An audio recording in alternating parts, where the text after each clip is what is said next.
Hey folks, back with another video. Let's dive into what stories got my attention. First up, Taiwan formally signed an agreement to buy 66 F-16 jets from uh, built by Lockheed Martin. Now this move is likely to further deteriorate the Washington-Beijing relation. Now Lockheed Martin has made the claim that they will be able to finish the work on 90 planes by 2026, and 66 of these 90 planes will go to Taiwan and the remaining 24 will go to Morocco.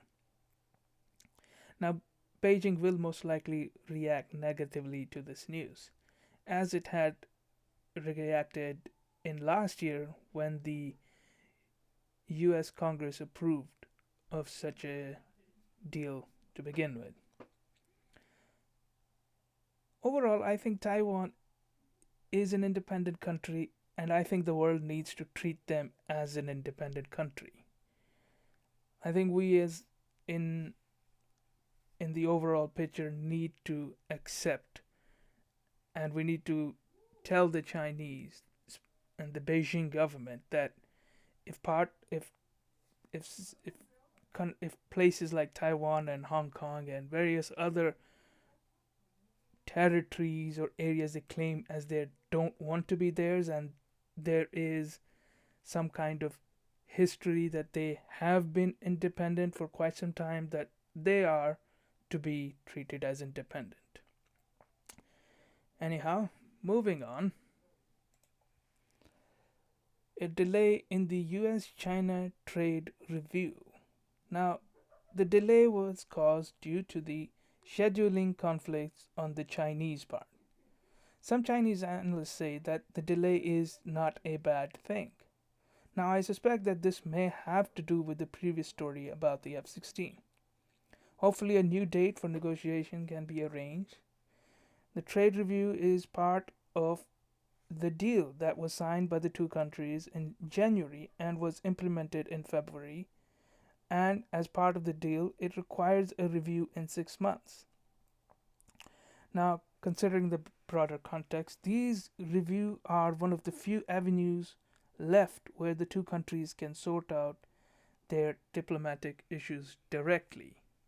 Hopefully, the two countries can come up with a sort of a deal in these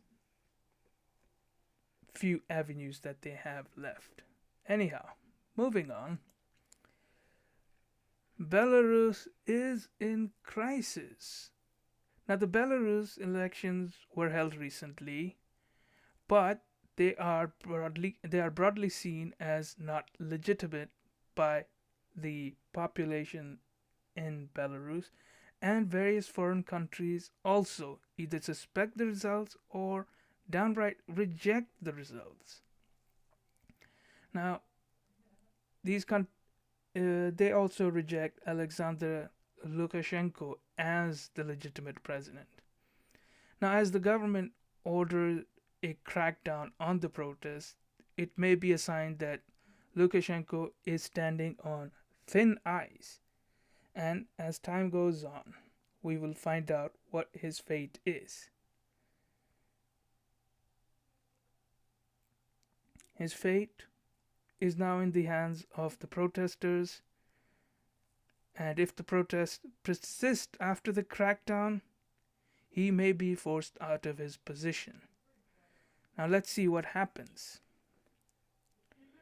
Moving on, the United Nations Security Council rejected a heavily edited second draft on Iran's arms embargo since President Donald Trump withdrew from the Iranian nuclear deal in 2018.